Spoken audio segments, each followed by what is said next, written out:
Warning. This podcast contains explicit sexual language and should only be listened to at work if you're looking for an excuse to connect with your HR representative. Additionally, all mentions of the word women include cis and trans women. If you are genderqueer, gender fluid, figuring it out, anything in between, and feel like this conversation is also important for you, you are welcome here. Will you open up with me? These pages, they can feed your innermost desires. Do you feel inspired? Are you getting what you need? Are you coming curiously? A secret safe with me. And here you can simply be yourself. Sweet romance. Come on in, come on in, come on. Welcome to another monthly reading wrap-up episode with me, Jace, and Sephi. Well, she's not here right now, but she will be when I ruin all the books for her. And that's what I wanted to warn you about. I'm about to ruin all of these books for Sephi and you too. So if you want to take a look at the show notes first, in case there's a book you don't want ruined, go ahead and do that. You can find all show notes at jacereadsromance.com/podcast. That's jacereadsromance.com/podcast. And if you don't mind having things spoiled for you, keep on keeping on because we're about to have some fun. Hi, y'all. This is Jace, she, they, and you found Jace Reads Romance, a community dedicated to empowering women about sex and sexuality through the reading of romance novels. Betcha didn't even recognize me with my hair all straight. And I'm actually standing. I know. Thank you. It's so dirty. Don't touch it. Don't touch it. And I'm in a completely different background than what you normally see me at. This is just such a crazy day. I also decided to stand. I know. Because Michael tells me my energy is more fun. This is for you, Michael. We love you. We love you. We do love you, Michael. But it is October. How? How is it October? I'm probably going to say that every month. Right? Every month it's going to be a new panic about it. But it's fine. We're fine. It's fine. It's fine. Do I need to up my dosage? We're fine. No, I was told to go down. I was like, really? I mean, it's fine. She's like, yeah. Anyway, so we are here with another wrap up of what I read. This is kind of rapid fire, very silly, where I quickly go through the books that I've read. If you want more up-to-date or long-form book reviews, you can find written ones in the places where there are written ones. And eventually I will catch up to the YouTube one day. Y'all, video editing is not my strength. It is not. And I'm editing a video and I think I talk about a book for an hour. An hour, God. Friends. Oh my God. Because I am at the quotes part of the book before, and there is an hour left to the file of recording. So either I just something happened in the middle of the recording that I do not remember because it's been so long, and I'm like, great, we can cut out these 30 minutes, or I literally talked about a book for an hour. I almost don't want to know which one it was. Right? Right. Yeah, I'm terrified. Oh, man. But before we get into the books, we're going to go through my stats. And for those of you watching at home, or if you are unfamiliar with this format, I look at my notes because, no, I can't talk off the cuff about this shit. No, it's all notes. And for full transparency, it is September 28th because, as you can tell, Sephi is not in her normal place and she will be traveling around the time when we normally would be recording this. And so in order to get this to you on time, we are a few days early. I will make sure that any books that I do complete before the end of the month are in the show notes, and at least one has to be completed because the arc is due. So, funsies. As of this moment, I have read 18 books. I'm very proud of myself. So you should be. That's very good. Proud. 18 new to me books, which has been a while. It's been since May since I've done that.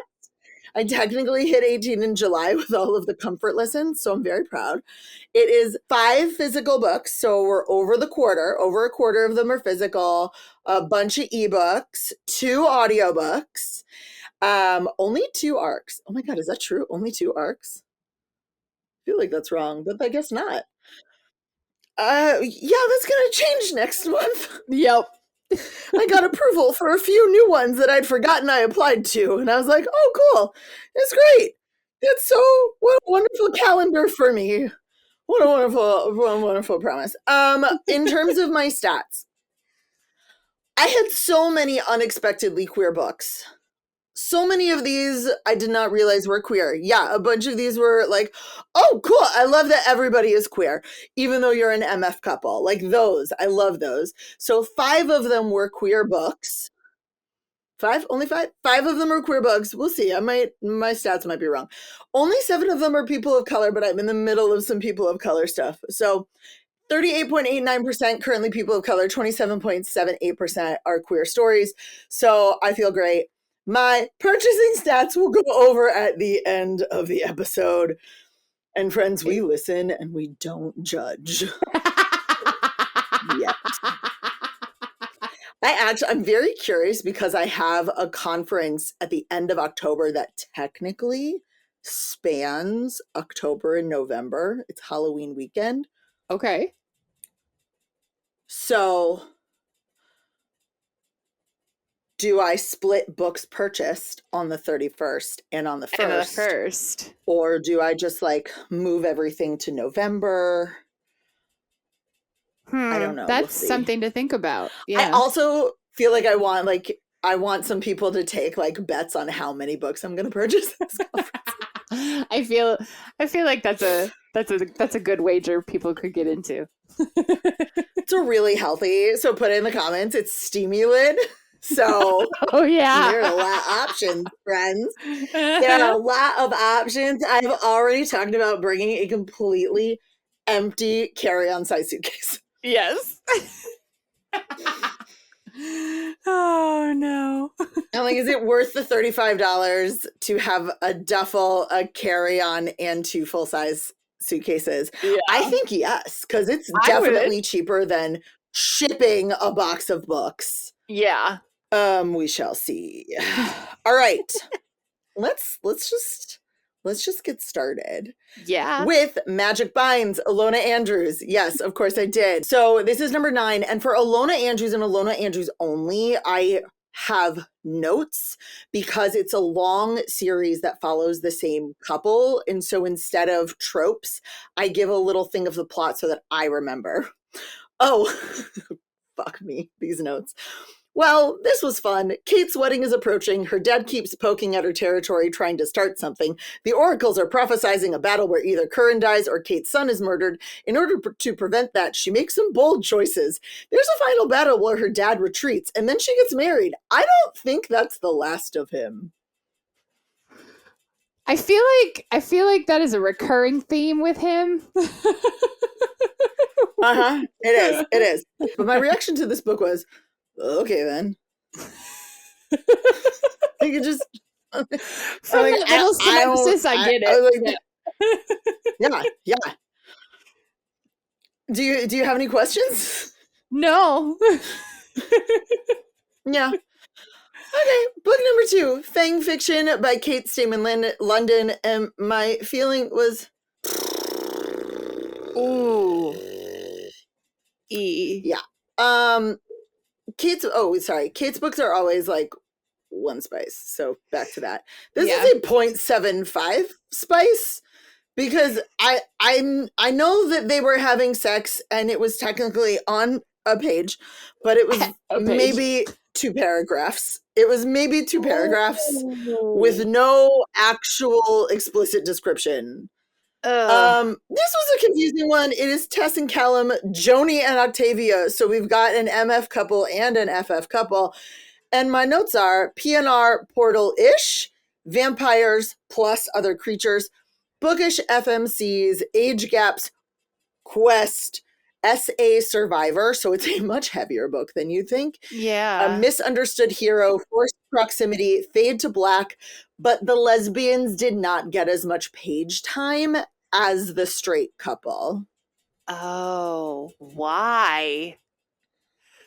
I feel like that's a weird choice. I don't know. It was not my favorite of choices. Yeah. Were they pretty... So we're just going to keep going. Well, I was just going to ask, were they important to the plot? Like, were they important within the main story? And so they should have gotten more page time? I mean, they're point of view characters. Yeah. Yeah. So yes. Like, the answer is yes. Yeah. Oh, weird. Okay. I know. Book number 3 is Iron and Magic by Ilona Andrews, and this is the last Ilona Andrews of the month, and I will explain it. It is a 1 on the spice scale. It is Hugh and Alara. Yeah, didn't think you'd hear that name. So my notes are Hugh's book. He's been drunk since he was dismissed. His men find him because Roland is hunting them down. In order to find a base for him and his men, he marries Alara, whose people need protection.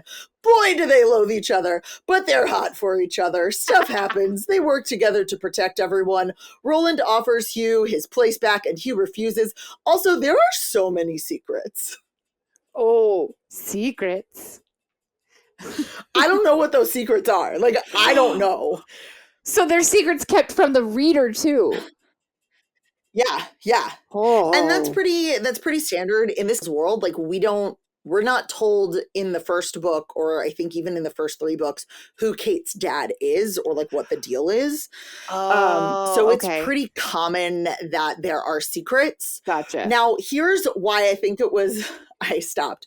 This book, in the book itself, says, here's my reading order. Read Iron and Magic, and then the next Kate Daniels book, and then the next 2 Hugh books. There are no other Hugh books. She hasn't written them.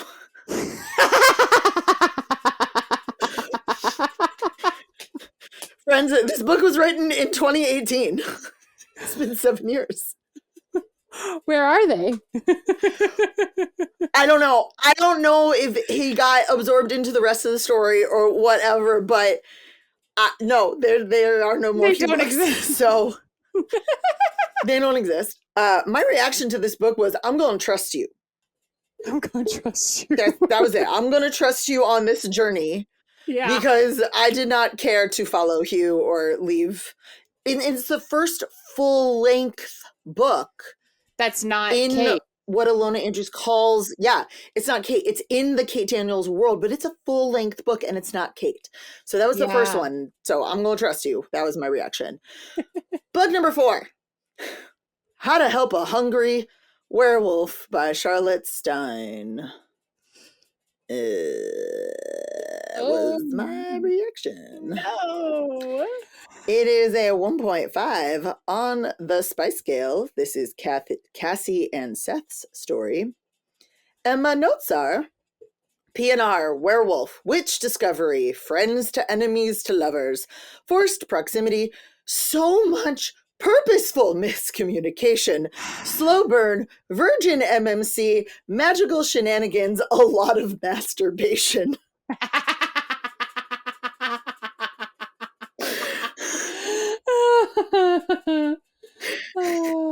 I love that.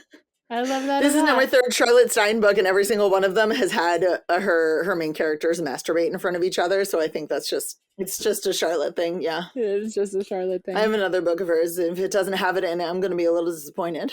Right? Yeah. Any questions? Friends to enemies to lovers. Yeah.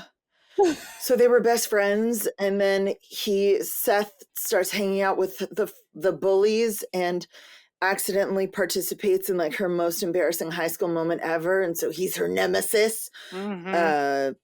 Former best friend. There's just no. You have an adult conversation and state shit. It's so unfortunate. So I'm like, okay, we're 12. Yeah, we're 12. But the next book was Take a Hint, Danny Brown by Talia Hibbert. This was an audiobook that I listened to. Okay. And my reaction was, oh yeah, 2 on the spice scale. The characters are Danny and Zeph. Danny is a queer woman, so while it is an MF couple, she is queer. Okay. And my notes are contemporary fake dating, queer FMC, fuck buddies, gag reflex, Muslim MMC, anxiety depression rep, BIPOC MCs. Gag reflex. Yeah, she has a horrible gag. She has a horrible gag reflex, and they're fake dating and like they've gone viral on social media, and so he tries to feed her, and she ends up like vomiting in his lap, and so when she tries to give him a blowjob, she's like, "Remember, terrible gag reflex. I'm going to use 2 hands, and we're going to put just the bare minimum in here." Yeah, I loved it. That's amazing. I loved it. That is amazing. Yes. Also, this is a different narrator than Get a Life, Chloe Brown. Okay. Which was both bad and good. I felt like she had a really good voice, but sometimes for like the more emotional or dirty scenes, I was like, your voice doesn't really sound filled with passion. Oh, dear. Oh, dear. So I was like, the writing's good, but I feel like if you were in the throes of the passion that has been written, we wouldn't sound so calm. Right. So, book number 6 was Hopelessly Devoted by Audrey Goldberg Ruoff. What is my reaction? It is a 1.25 on the spice scale. It is Victoria and Azriel. They are both queer. Both Victoria and Azriel are like pan bi. Okay. They're both queer. And my notes are PNR, Jewish rep, witches and demons, friends to lovers, second chance, pushing Daisy's problem, solve the mystery, sentient house, grief, COVID rep, mutual masturbation. And then, honestly confusing is my final note.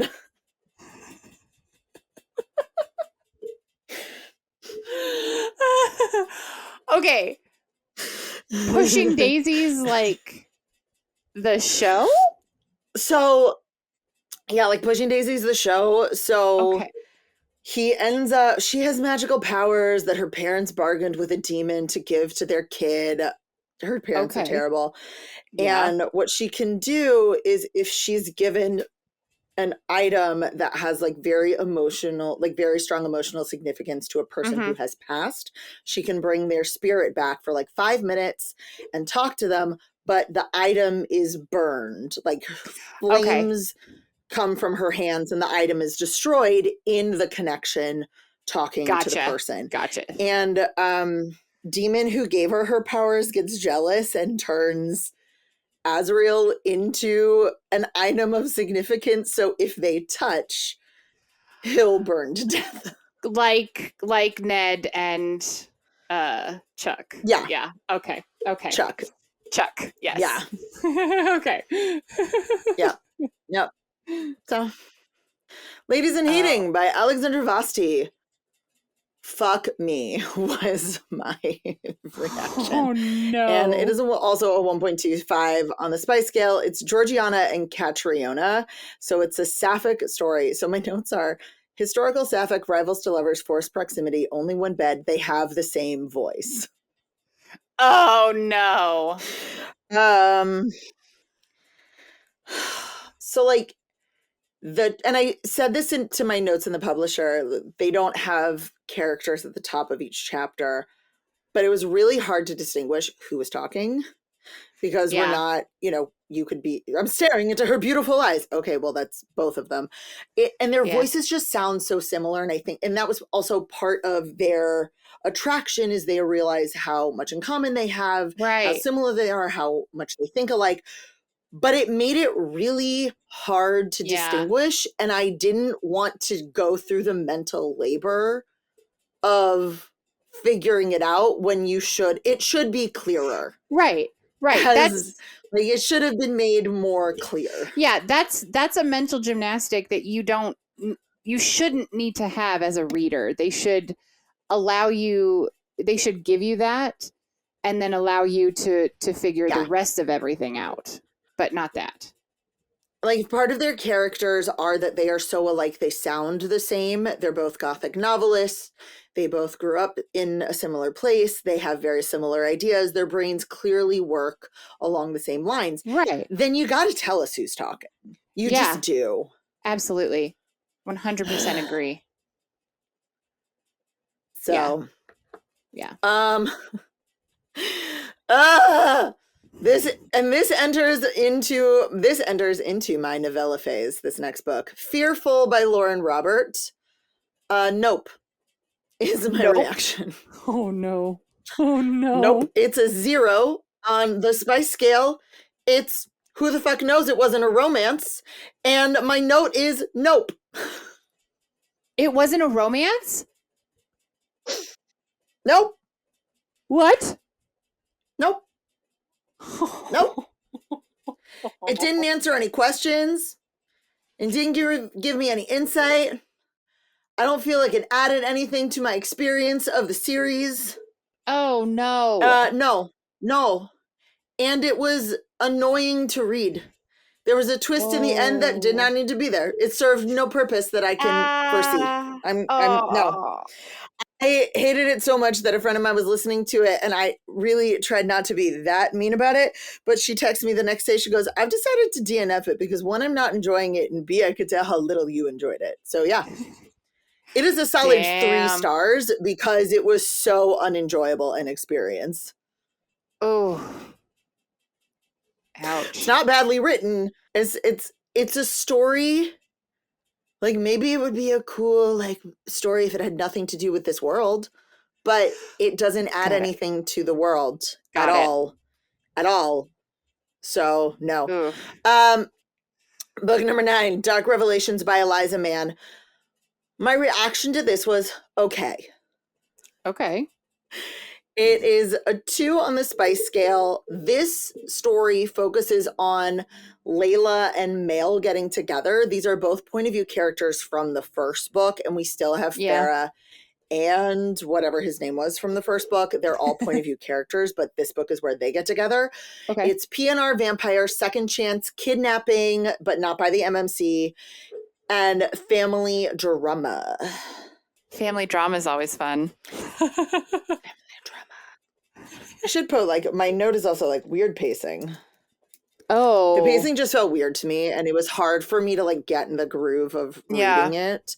I don't know if it was literally the format of the book or the story itself, but it did not make me want to turn the page with anticipation. Right.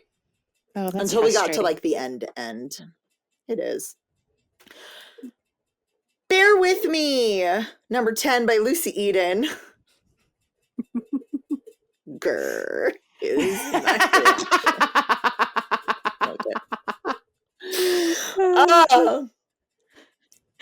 is a 2 on the spice scale. It's Shelley and Tanner.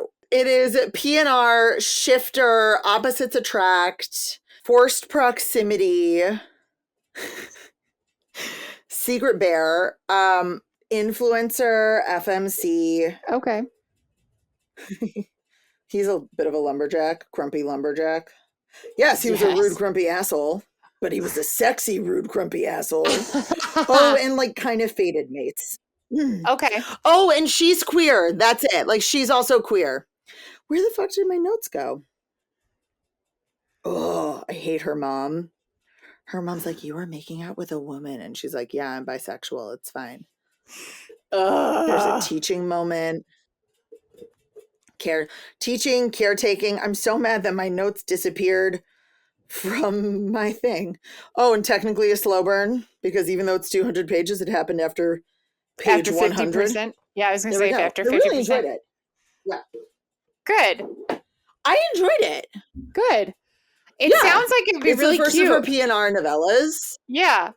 It was really cute.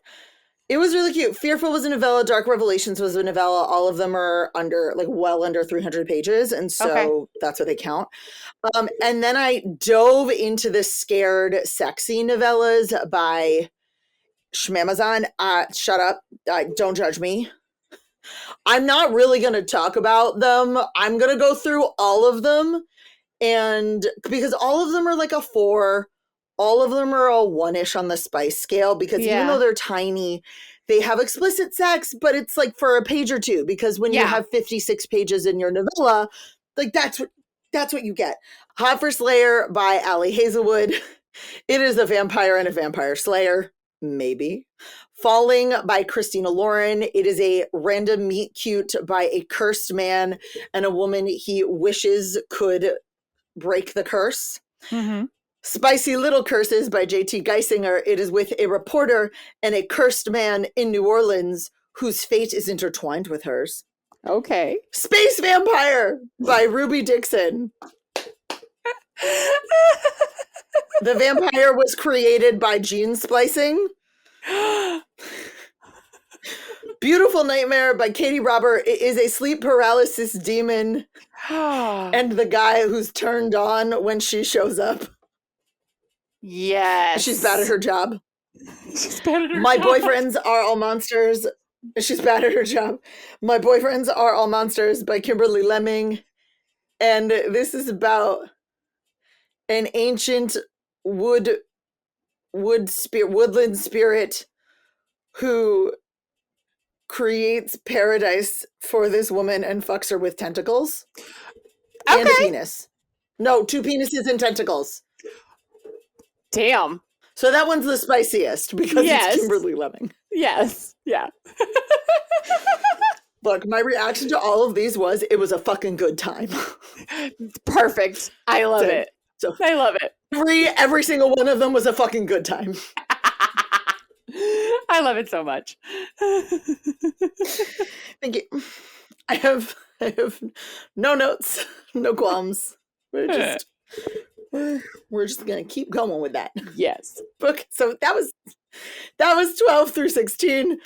Book 17 is The Wolf of Wall Street by Lucy Eden. And as you might have guessed, all of my notes are gone from the first Lucy Eden book until this one. Oh, weird. So this is the second one in her paranormal. I think I just refreshed the page incorrectly. Yeah. Because it's me. This and my note for this was yeah. It is Aurora and Louise. I think, did I say it was also like a 1.25 on the spice scale? It's not actually a Beauty and the Beast retelling, but his nickname is the Beast and she's his PA, which I fucking love. We've got some forearms, which, I tolerate. But I love me some forearms. You love some forearms. I do. I have almost no notes in this entire thing, but I love it. I had a blast. This was like a boss secretary that I could get behind. Oh yeah, because you don't like that trope very much. I don't always like it. No. But like I don't always like it because it can get really icky in the power dynamics. Yeah. And I didn't feel like this got icky in the power dynamics. Okay. Because yeah, she's attracted to him, but she doesn't do anything about it. Yes, he's attracted to her. He doesn't do anything about it until he gets so overwhelmed with his attraction and trying to fight it that he fires her and then shows up at her apartment being like, I can't function without you. And that's when they make out for the first time. And they don't stay boss employee for very long. When they go back into that relationship for a very short period of time, it's with the understanding that they are also dating and navigating that. Okay. So I liked it a lot. Nice. Okay, last book as of this moment is Lord of Population by Elizabeth Stevens, and I feel like I deserve a prize. This is a 20-hour audiobook. Oh my God. What? It's so long. It's because when she originally wrote the series, she was telling us she originally wrote it was 2 separate books, and then when she republished, so it was originally published in 2015, and then when it was republished, she combined the 2 stories because it was left on a cliffhanger, and then she just combined them. So it's a 20-hour audiobook. Gotcha. And my feeling is it could have been edited. She long. But I liked it. It's fine. I mean, it was literally her first book. Yes. Yeah. Yes, of course. Yes, of course. Yeah. 1.5 on the spice scale. I don't actually know how their names are spelled because I've just been listening to it. The names are Cain and Abel. Don't. It's fine. And it is PNR/aliens. They call the aliens vampires because they drink human blood, but they can eat food. It's a fated mates kind of situation. So much adventure. They're not actually together in the books for very long because so much shit happens. There are a lot of kidnapping, a lot of violence. There's a history of SA and child abuse. So, like, if you don't like violence on page, friends, it's also post-apocalyptic. Oh my God. It is not for the faint of heart. No. This was a moment, I honestly, so here's the funny thing.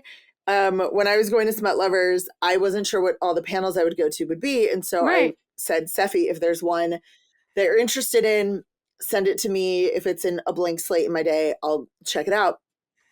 And she sent me erotic horror. And I was like, I don't read erotic horror. And then I was listening to this book and I went, maybe I read erotic horror.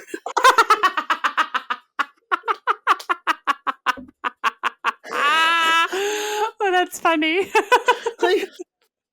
like, quite honestly, this book, with how bloody and violent and jump scares, there's like vampire cannibalism in this book. It's so dark. So not your normal. Like, holy shit, not your normal. I loved it. I loved it. I love that for you. It was, but this was, and then I remember that Anita Blake started in the horror section. She did. So yes, thinking, she like, did. Maybe I do like erotic horror. So if you were an erotic horror reader, yes, send me some recommendations. Maybe I am in my erotic. I feel like the dark romance, when I was like, okay, this is fine. Like, as long as you're nice to each other, I don't care how violent you are as a person. And then I got to romantic suspense when it was like, oh, people are trying to kill you and violent stuff's happening. I'm like, yeah, this is good. It's exciting. And now I'm thinking, I might be darker than I thought I was. This is growth. I'm so proud of you. We're fine, you know? Like, this is why we read books, to learn about ourselves, to put words to the things in our brain, in our souls.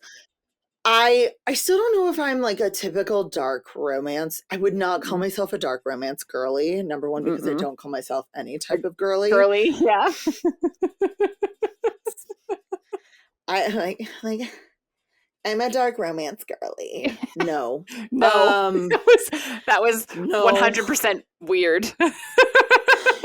No, that's, and you know what? If you identify as a dark romance girly, that is totally fine. Yes. For you. Yes. However, that is not for me. No. And that's what I've read so far. It sounds like it's a very interesting conglomeration of stories that you embarked upon this month. Yes. And next month is also going to be very interesting. Like I said, I ended up getting approval. I'm so grateful. Anyone listening, like, I'm so grateful for the arcs. Thank you. Yes. However, I was like, oh shit, I thought I was slowing down. So we'll just go with it. Into my purchasing stats. This one snuck up on me. I feel like I had a very reasonable amount of books, and then I blinked, and suddenly my new bookshelf was overflowing. What's the number? So I have a new category because, like, I have a new category. Well, so typically what I try and do is say, like, books that I have paid for, like money that I have spent on books. Yes. But I also got like a couple of freebies. So in terms Okay. of books that I have paid for, some of them were like VIP books in bags and stuff like that. So like all of that. Just keep this in mind. It's $54. What? 5-4? Mm-hmm. Oh my god. Only 15 of them were by authors of color, which really surprised me, but a lot of them were from book events. Yeah. And things of that nature. And so, like, I don't necessarily want to stop going to book events because I really like them. Yeah. But I went to a book event and I didn't realize I was getting books from both authors and that both books were number 2 in the series. So I thought it was going to be one book event from one of these authors who are white and lovely. And it was a really great night. But suddenly it went from one book to 4 books because I can't have the second books in the series. Yeah. So that added, I bought a few special edition sets. I got a few that I'd pre-ordered in the mail. So I'm not even going to justify it. There are 54 books. Like, 54 books. Yeah, 54. 15 of them are authors of color. 10 of them, and which is 27.78%, was not my goal, but it is what it is. And 10 of them are queer stories, as far as I know, because again, I had a bunch of books this month where I was like, oh, look, a queer character, which I love. I'm like loving it. I'm loving it so hard. Keep it coming. But that was only 18.52%. And until really this last week, I was doing pretty well. So I am shocked. Yeah. But I mean, it's still not bad. It's still not bad. It's still not bad. So far this year, I have added 153 books by authors of color to my shelves. That's and awesome. 80 queer stories. Also amazing. Yeah. So I'm not mad about the number of books that I've added. If you want to know what those books all are, I have been pretty decent about getting my haul videos out at about mid-month. I'm not gonna lie, it's not gonna happen in the month of October. You're gonna have to wait till the end of the month. I was like, you're pretty busy. You're pretty busy. No, YouTube is my nemesis. It's really not gonna happen. But I hope that you enjoyed this wrap up, that you got some recommendations. Let me know what you read in the month of September. Put it in the comments, send me a DM. Let me know if you've read any of the things that I did. If you like my straight hair, I miss the sunshine. Apparently, I don't know if I like this. I only have good studio lighting when the sun is out, but we'll survive. We will all survive. Yes. And thank you, Seffi, for being along for the ride, as always. Of course. Bye. Jace Reads Romance is a 3 Paws Productions podcast. Produced by Seffi, edited by Michael Achenbach. Our theme song is written and performed by Diana Weishauer. For show notes and more, head to www.jacereadsromance.com. That's JAYCE Reads Romance. Follow us on socials at Jace Reads Romance everywhere. For more exclusive content, visit us on Substack, where you'll find extended episodes, bonus episodes, and more. Have a question, story, or a book recommendation you know I'll love? Email Jace at jacereadsromance.com or call and leave a voicemail at 661-JACE-RR. That's 661-529-2377. Remember to rate, review, and subscribe wherever you're listening to this podcast. And as always, this is Jace, holding space for you.